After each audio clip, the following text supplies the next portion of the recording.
Vamos meditar na palavra do Senhor? Então, Gênesis capítulo 37, e mantenha a sua Bíblia aberta, nós vamos fazer uma leitura de alguns textos dentro deste capítulo de Gênesis, dentro do livro de Gênesis, na verdade, tá bom?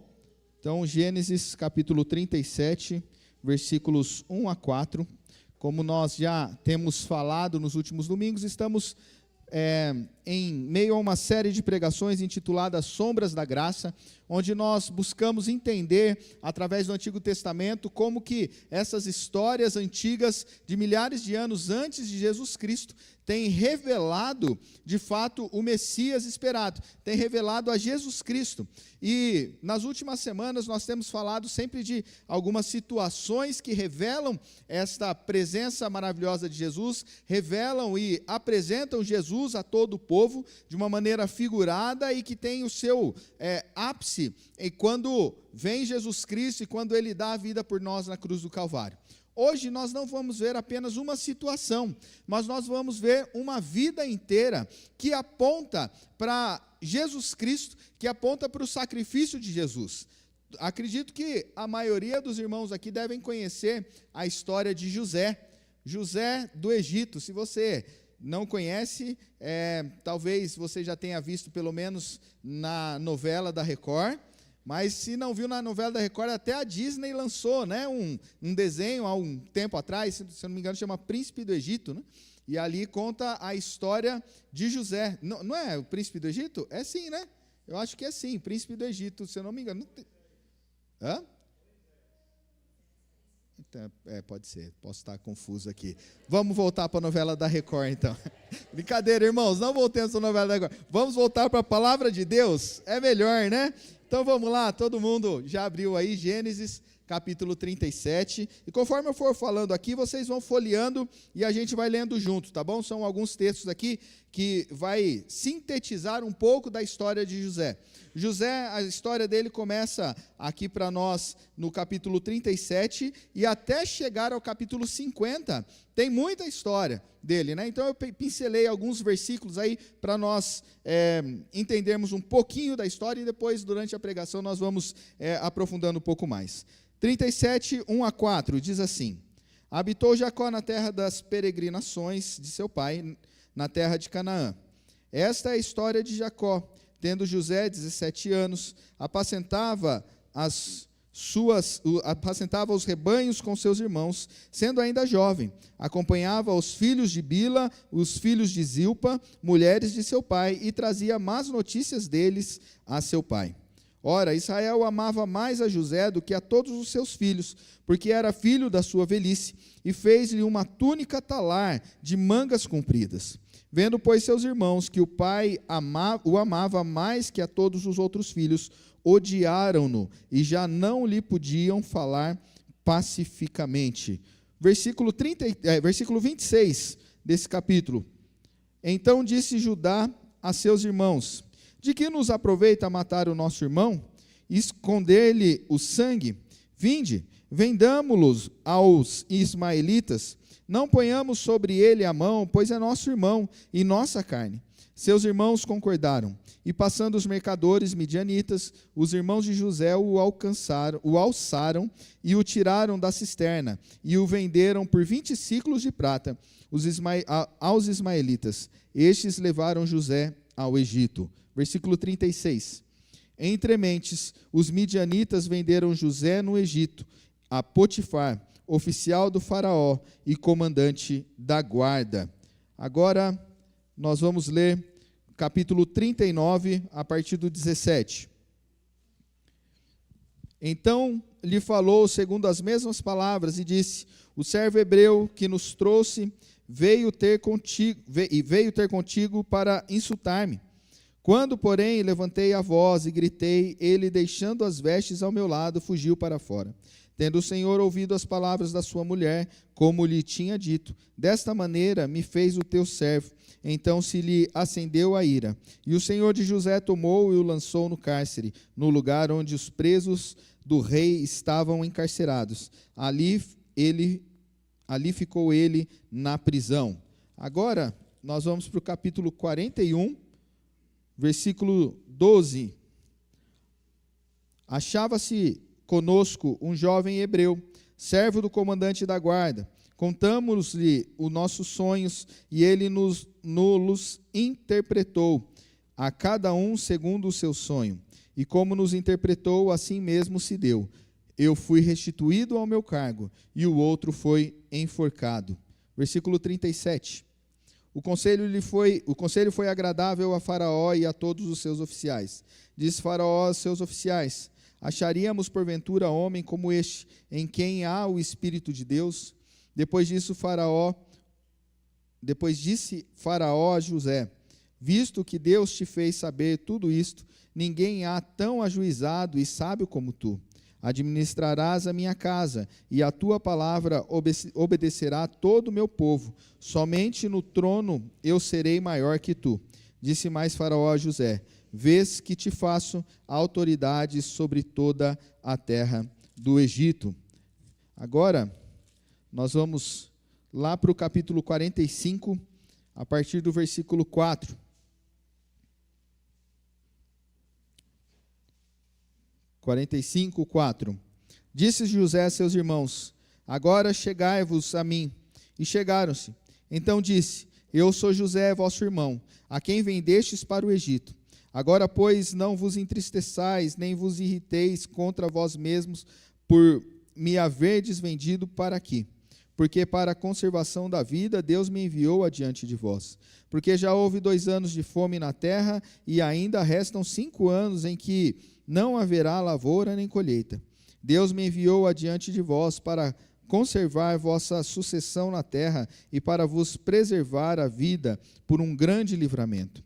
Assim não fostes vós que me enviastes para cá, e sim Deus que me pôs por pai de Faraó e senhor de toda a sua casa e como governador em toda a terra do Egito. Agora vamos lá para o capítulo 50, versículo 20.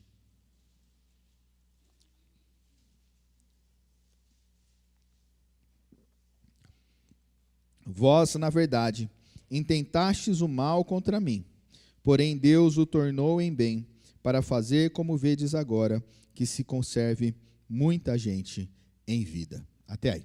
Vamos orar? Querido Deus, clamamos ao Senhor, ó Deus. Clamamos ao Senhor para que o Senhor venha a falar de maneira maravilhosa, poderosa ao nosso coração. Que o teu nome seja glorificado e honrado, ó Deus, nesta noite. Que possamos, ó Deus, enxergar a Jesus Cristo diante de tudo que falaremos aqui. E que hoje seja dia de mudança na nossa vida, de transformação, dia, ó Deus, em que nós experimentamos mais do Senhor. Dia de entrega, dia de rendição ao Senhor. Em nome de Jesus é o que clamamos. Amém.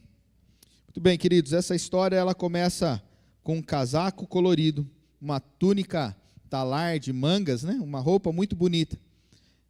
Ela tem um sonho e termina com o salvamento de nações. No meio dessa história existe poço, no meio dessa história existe escravidão, no meio dessa história existe acusações falsas, no meio dessa história existe prisões. Uma história de sonhos quebrados que misteriosamente são os próprios sonhos quebrados que se tornam o meio de Deus cumprir um plano maior para salvar muitas pessoas. Hoje nós vamos ver então a história de José. Diante de tanto sofrimento, profundo sofrimento, como que Deus, de maneira soberana, usou essa história para nos revelar um retrato impressionante de Jesus Cristo. E já, sem delongas, primeiro ponto para nós vamos ver aqui a rejeição de José, rejeição que José sofreu. José era filho de Jacó, aquele que lutou com Deus no vale de Jaboque, teve o seu nome mudado para Israel. José que tinha algumas esposas, né? Tinha a Lia, a qual ele trabalhou, Jacó, tinha a Lia, pela qual trabalhou 7 anos, Raquel, pela qual trabalhou mais 7 anos, e depois teve como esposa, como mulher, as servas de Lia, e de Raquel, Zilpa e Bila. Diante dessas, com estas mulheres, ele então teve ao todo 12 filhos e uma filha. E um desses filhos era Jacó. E o texto já começa a nos dizer aqui, um desses filhos é José, tanto J, né? Um desses filhos era José. E logo nesse texto aqui, ele já traz uma informação muito importante para nós. Ele vai dizer que Jacó amou a José como todos os outros filhos, é assim? Não, né? Jacó amou mais a José do que aos outros filhos. Jacó, ele demonstrava esse amor pelos seus filhos, e principalmente por José, e essa demonstração de amor trazia ódio ao coração dos outros irmãos. Só para a gente dar uma paradinha aqui já, e a gente começa a aprender algumas coisas, né? Se você perguntar para qualquer pai ou para qualquer mãe, falar assim, você tem um filho preferido? Eles vão dizer assim, não, eu amo igualmente, e realmente nós amamos igualmente, mas muitas vezes nós tomamos partido de um lado ao invés do outro. Na minha casa eu sou o caçula, né? Somos em 3 irmãos, e eles me chamavam de especial, falava que eu era o especial, porque minha mãe, não especial, né, do modo pejorativo e tudo mais, mas de que minha mãe puxava sempre a sardinha para o meu lado, né? Sempre cuidava mais de mim, sempre demonstrava mais amor por mim. E a verdade, queridos, é que às vezes nós fazemos isso mesmo. Só que isso é um grande problema, porque os nossos filhos são herança do Senhor. E esse texto revela um grande problema em se preferir um ao invés de preferir o outro. Aqui, esses irmãos tiveram no seu coração o ódio gerado. Versículo 4 fala sobre isso para nós. Como eles odiavam a José, por causa desta atitude de amar um em detrimento do outro. Portanto, já fica para nós cuidado. Você que tem mais de um filho aí, lembre-se que, diante do trabalho que um e o outro dá, diante de um ser talvez mais calmo e outro um pouco mais agitado, ambos são heranças do Senhor. Ambos são de Deus. E nós precisamos cuidar muito bem, dedicar a nossa vida com sabedoria, sendo pacificadores dentro do nosso lar. Mas esse texto também revela outra coisa para nós. Fala de um pai que demonstra um amor muito grande. E nós olhamos para a palavra de Deus e vemos que nós temos um pai amoroso, um pai que declarou o seu amor pelo Filho eterno dele, por Jesus Cristo. Mateus 3,17 diz, eis uma voz dos céus que dizia, este é o meu Filho amado, em quem me comprazo, em quem tenho prazer. Deus, ele demonstra o seu amor pelo Filho amado, por Jesus Cristo. Mas Deus, ele continua nos amando incondicionalmente. Esse Deus é o Deus que ama perfeitamente. E a palavra dele nos diz isso, lá em João 3,16, que nós já estamos craques nesse versículo, já sabemos de cor. Porque Deus amou ao mundo de tal maneira que deu seu Filho unigênito, para que todo aquele que nele crê não pereça, mas tenha a vida eterna. Esse Deus, ele escolheu nos amar. E hoje nós podemos demonstrar esse amor a esse Deus, somente porque ele um dia nos amou, que é o que diz lá em 1 João 4,19. Nós amamos porque ele nos amou primeiro. Mas o texto continua falando que diante de tudo isso, José teve então 2 sonhos. José, ele sonhou que tinha alguns feixes e cada irmão tinha o seu feixe ali nesse sonho, e os feixes, né, um amontoado ali de colheita, se prostrava diante do feixe de José. E ele contou esse sonho, os irmãos ficaram muito bravos com isso. Depois ele conta um outro sonho que ele teve, onde tinha o sol, a lua e as estrelas, e como todos esses astros se curvavam diante dele. E até Jacó olha para ele e fala, quer dizer que eu e sua mãe vamos nos prostrar diante de você? E eles ficam, talvez um pouco até receosos com José. Os irmãos ficam mais chateados ainda diante deste sonho. Mas a verdade é que esse sonho já era um pré-anúncio do que aconteceria no futuro, de como, de fato, todas essas pessoas se prostraram diante de José, porque ele agora era o governador do Egito. Jacó, então, depois desse sonho, envia José para os seus irmãos para ver o que havia acontecido, como que eles estavam, porque eles estavam apacentando os seus rebanhos, e José vai, de acordo com a ordem de seu pai. Quando vai chegando perto, os irmãos o avistam de longe e falam, lá vem o José, eu não aguento mais esse menino, vamos dar um jeito na vida dele, vamos acabar com a vida dele. E começa-se então um plano para tirar a vida de José. Rúben, um dos irmãos, ainda teve uma ideia de jogar a José dentro de uma cisterna, de um poço vazio, para que depois que aqueles irmãos se distraíssem, ele fosse lá e retirava José daquele lugar. E eles acataram a ideia, pegaram e jogaram José dentro daquele poço.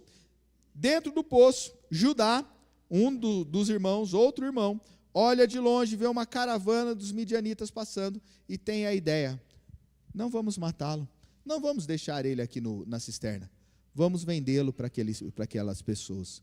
E então eles vendem José por 20 ciclos de prata, 20 moedas de prata, e José então é levado para o Egito. Para encobrir toda esta trama, eles pegam aquela túnica bonita que José gostava, que José usava, matam um bode, molham o sangue ali nesta túnica, levam para o seu pai, para Jacó, e dizem, olha, algum animal selvagem o pegou. E Jacó lamenta muito, porque Jacó amava José. Queridos, um jovem, 17 anos ele tinha, o que o texto nos diz, um jovem que experimentou tantas coisas ruins na vida, desde tão novo. José experimentou a rejeição. José experimentou a rejeição dos irmãos querendo tirar a sua vida. José foi jogado no poço. José foi vendido como escravo. José tem um sentimento de falta de um amor familiar, rejeição da própria família. José, ele passa a sentir a solidão, jogado no fundo de um poço. José, ele tem a sua identidade retirada de filho de Jacó, filho de Israel, agora um escravo no Egito, vendido como se fosse um animal, vendido por 20 moedas de prata. Imagina isso na cabeça de um jovem. Imagina o que se passou com ele. Imagina toda essa situação. 11 irmãos tramando contra você. Ninguém por você. Até que ponto o ser humano é capaz de praticar o mal? E nós sabemos que vai muito longe. Nós vemos a cada dia a maldade no mundo. E isso é fruto do pecado. Isso é o que o pecado fez com o ser humano. Nós fomos criados à imagem e semelhança de Deus. E o pecado desfigurou essa imagem e semelhança de Deus. A verdade é que, mesmo diante de tanta maldade e sofrimento, Deus não abandonou a José. Deus continuou cuidando de José. Deus continua cuidando dele a todo momento, em toda a caminhada, e é isso que nós vamos continuar vendo adiante. E o que eu gostaria de dizer aqui é que Deus, ele continua nos fortalecendo dia a dia. Deus, ele continua cuidando de nós dia após dia. Ele nos ajuda a suportar as lutas que nós temos enfrentado. E, queridos, é uma grande verdade que muitas vezes é dentro do furacão que nós conseguimos sentir de fato o cuidado desse Deus, sentir a mão desse Deus. Às vezes, quando a nossa vida está muito calma, nós começamos a nos cauterizar e não conseguimos muito sentir esse cuidado.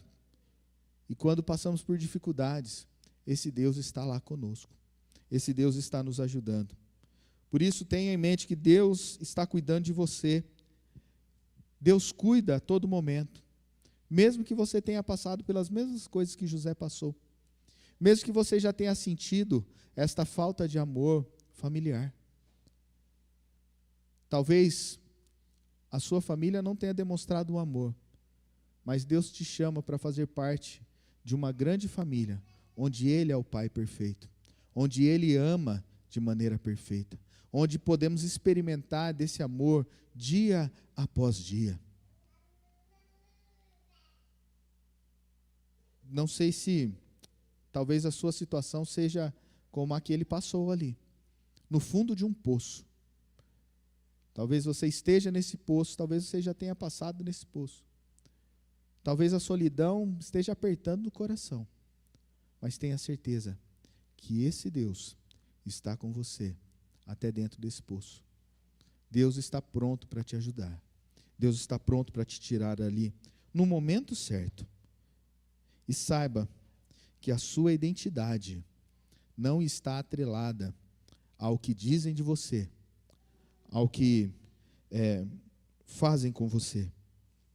Romanos 8, 29 diz para nós: porquanto aos que de antemão conheceu, também os predestinou para serem conforme a imagem do seu Filho.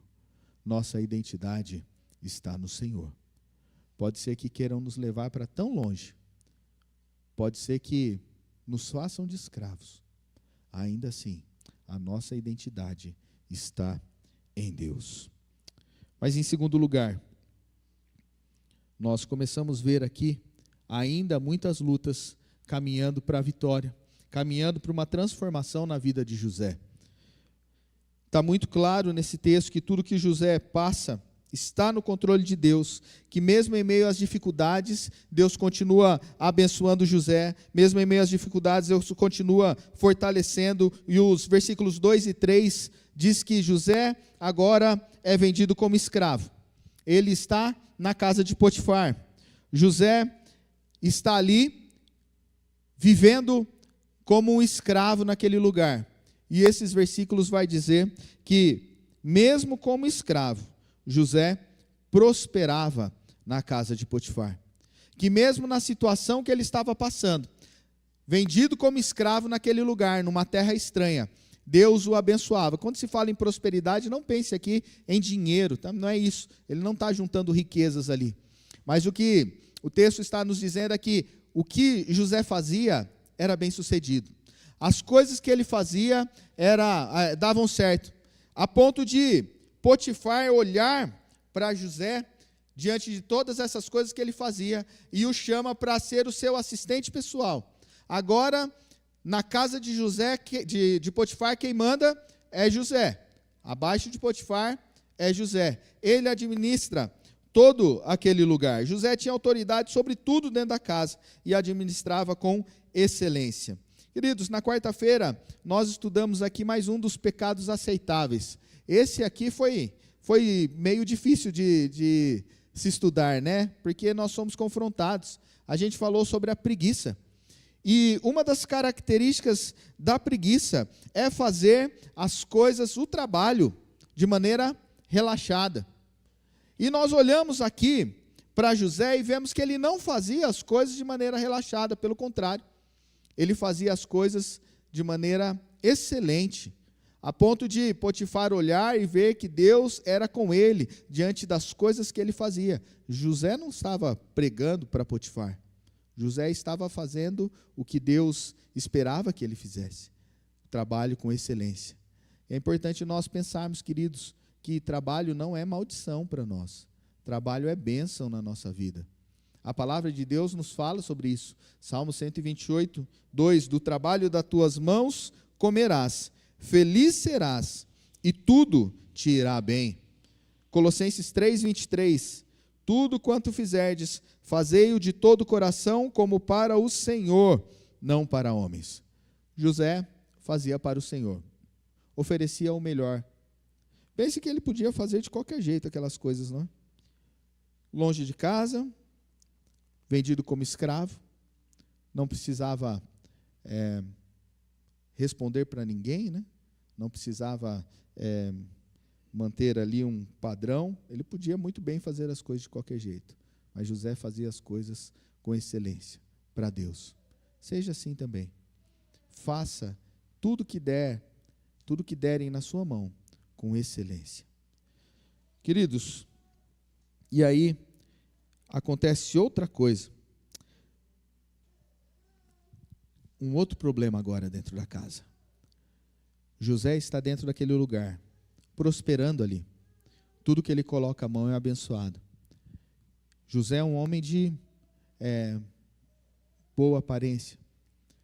E a mulher de Potifar, uma mulher infiel, começa então a investir sobre a vida desse menino. Começa a oferecer, se deitar com ele. E ele começa a negar.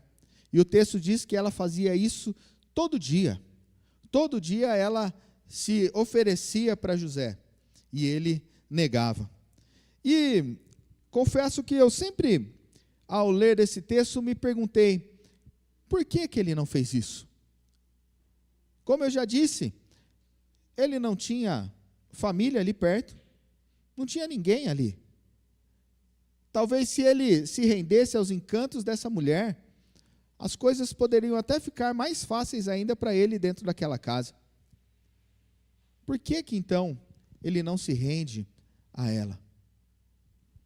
Ele não se rende a ela, porque ele é um homem de integridade de caráter. Nós não vemos desvio nesse jovem. Nós vemos que a vida dele é uma vida reta. Integridade e caráter é ser a mesma pessoa quando está cercado de outras pessoas ou quando você está sozinho. Esse jovem não fez isso porque ele tinha uma responsabilidade, uma fidelidade com o seu patrão, com o seu senhor, no caso Potifar. Mesmo sendo vendido como escravo, ele segue as ordens do seu senhor. Em terceiro lugar, ele não se rende a isso por causa da sua fidelidade a Deus. Ele sabe que se fizer isso, ele desagradaria a Deus. E a verdade, queridos, é que muitas vezes nós somos assediados por propostas das mais variadas, não somente propostas para a infidelidade, mas nós somos assediados dia a dia a pecar, a nos dar bem em cima dos outros, a fazer coisas que talvez tragam prazer para nós, mas que vão nos afastar cada vez mais de Deus. E então, como nós devemos fazer então? Se José tivesse se rendido, ele teria se tornado governador do Egito? Não teria. Se nós nos rendermos ao pecado, qual é o nosso futuro? Se nós decidirmos não resistir a essas tentações, de fato, isso vai mostrar que nós ainda não entendemos quem é esse Deus. Ainda não entendemos o que Jesus Cristo fez na cruz. Porque a vida de quem se rende a Jesus é uma vida de luta, é uma vida de esforço. Não um esforço pesado, mas é uma vida de alerta, de confronto com o pecado. Nós continuamos pecadores, mas não somos mais escravos do pecado. Não nos acostumamos mais com isso e não nos rendemos a ele. E quando pecamos, isso é um acidente na nossa vida. Mas sabemos que podemos nos achegar a Deus e pedir perdão. Portanto, diante das propostas indecentes que nós recebemos dia a dia, lembre-se das suas responsabilidades, da fidelidade que você tem com as pessoas, com a sua família, com as pessoas ao seu redor. Seja fiel a Deus, mesmo que essa fidelidade, num primeiro momento, seja difícil. José foi fiel. Ele foi um homem de caráter, fiel ao seu senhor, fiel a Deus. E onde ele foi parar depois de tudo isso? Ele foi caluniado por aquela mulher. Ele se manteve fiel e acabou sendo preso, porque ela disse que ele havia tentado assediá-la. E então ele vai para a prisão. E aí chega na prisão, mais um outro problema, né? Naquele lugar onde parece que tudo está arruinado, a Bíblia vai nos dizer que ele também começa a prosperar na cadeia. Que ao chegar naquele lugar, o responsável pela cadeia fala: olha, José, eu estou vendo aí que você é um homem abençoado mesmo. Então você vai ficar responsável por cuidar dos outros presos. José vira um gerente dentro da cadeia. Que situação, né? E ali dentro da cadeia ele tem então um encontro com 2 servos do faraó. O copeiro-chefe, aquele que entregava a comida diretamente para faraó, e também o padeiro. E ali, diante dos dias que eles estão, os dois, o copeiro e o padeiro, têm um sonho. O copeiro sonha com uma vinha com 3 ramos, e nesses ramos, cachos de uva muito bonitos ali. E ele então pega um daqueles cachos no sonho, espreme numa taça, e o próprio faraó toma aquele suco de uva diretamente da taça, pega da mão dele e toma. O padeiro, consequentemente, também tem um sonho com 3 cestos, e nesses cestos tem muita comida, muito alimento dentro desse cesto. Porém, animais estão voando por cima e estão comendo aqueles alimentos, nos cestos que estão por cima da sua cabeça, no sonho. José então interpreta esse sonho para eles, e ele diz: olha, ao sonho do copeiro, em 3 dias você será restaurado ao seu cargo. Em 3 dias você estará servindo novamente à mão do faraó. E foi exatamente isso que aconteceu. Ao padeiro, ele disse: em 3 dias você será morto, e os animais comerão a sua carne da sua cabeça. E foi exatamente isso que aconteceu. O copeiro foi restaurado, o padeiro morreu, e José continuou na prisão. O copeiro se esqueceu de José ali, naquela prisão, por 2 anos, até que Faraó tem um sonho. Faraó sonha ali com 7 vacas magras e 7 vacas gordas. Lembram desse sonho? E ali então essas 7 vacas magras começam a praticar um tipo de canibalismo e comem as 7 vacas gordas. Depois o faraó acorda assustado, volta a dormir, e ele sonha com 7 espigas mirradas de milho e 7 espigas bem granadas, bonitas, grandes, e aquelas 7 mirradas comem aquelas maiores. E ali o faraó tenta chamar as pessoas para poder interpretar o sonho, não encontra ninguém, o faraó fica muito bravo, e o copeiro se lembra então de José e diz: olha, lá na prisão tem um hebreu, esse homem, ele fez aí algo interessante, revelou o meu sonho, e foi exatamente isso que aconteceu. Depois de 2 anos então, o faraó chama José até a sua presença. José interpreta o sonho de faraó, diz: olha, faraó, nós teremos então aqui 7 anos de muita fartura, e depois desses 7 anos de fartura virá 7 anos de escassez. Portanto, o conselho é: guarde todo o alimento, agora construa silos, celeiros, para poder guardar todo esse alimento, porque depois dos 7 anos, a fome será muita. E diante desse conselho, a história nos termina dizendo que Faraó olha para a sabedoria dele, reconhece que José é um homem de Deus, e o coloca então como governador do Egito, como responsável de todas essas coisas.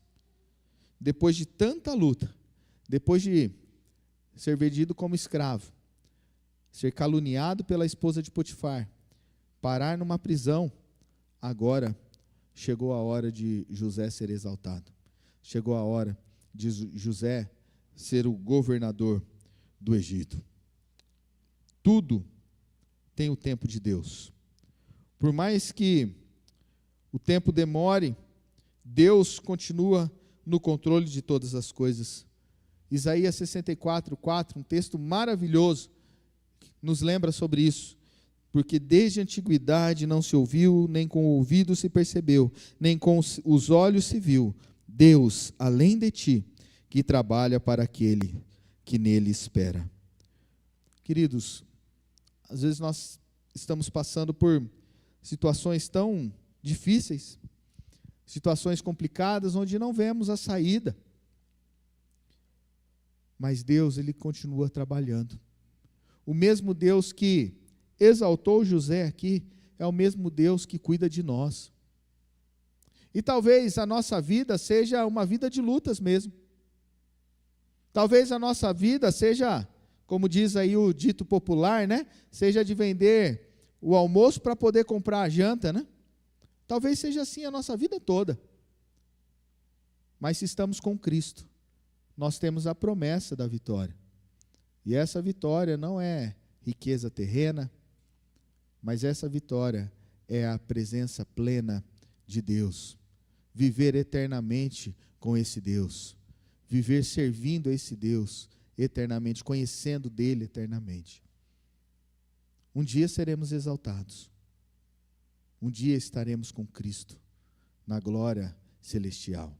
Hoje pela manhã participamos da ceia e o texto de Marcos diz que Jesus, ao partir o pão, ao dar graças pelo vinho, e ele diz que é o sangue da nova aliança, e ele diz que a partir daquele dia ele não beberia do fruto da videira, até aquele dia, até o dia que ele voltará.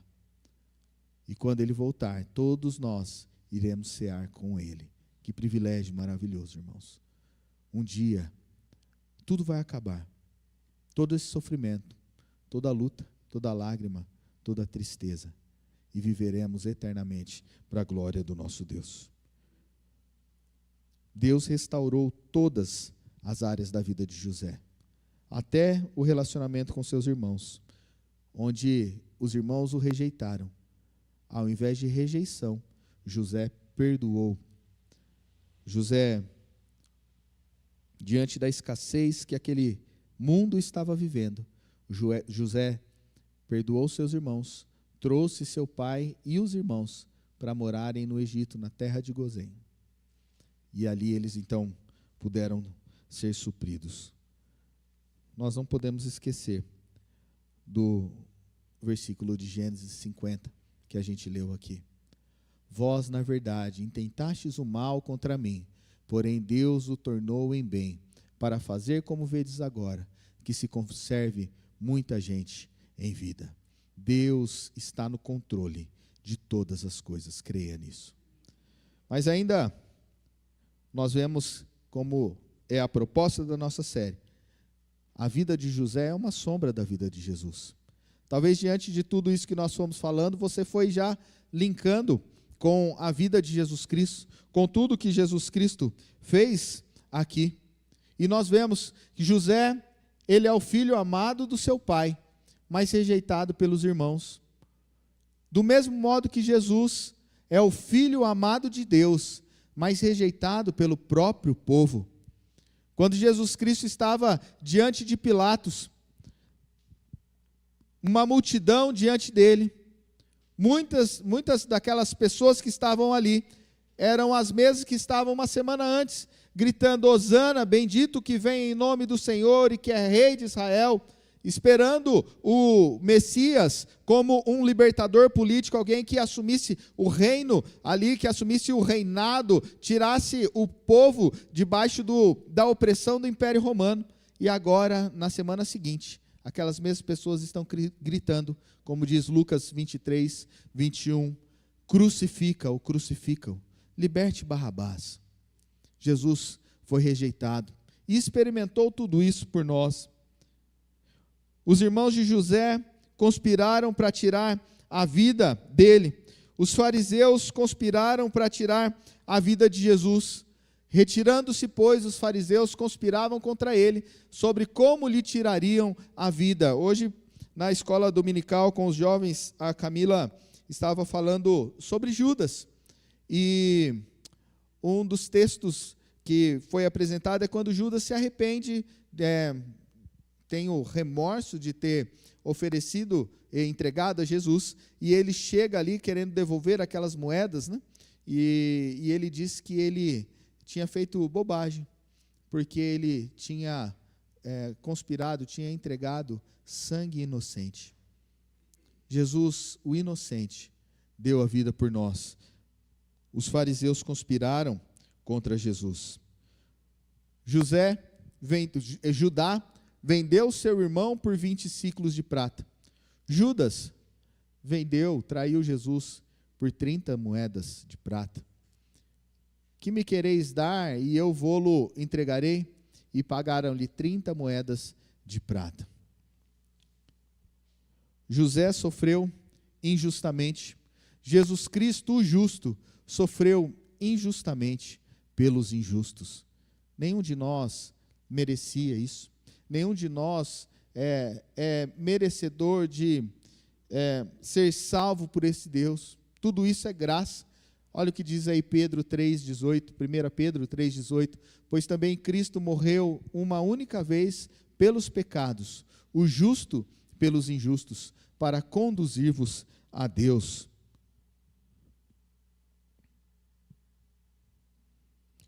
José foi colocado num poço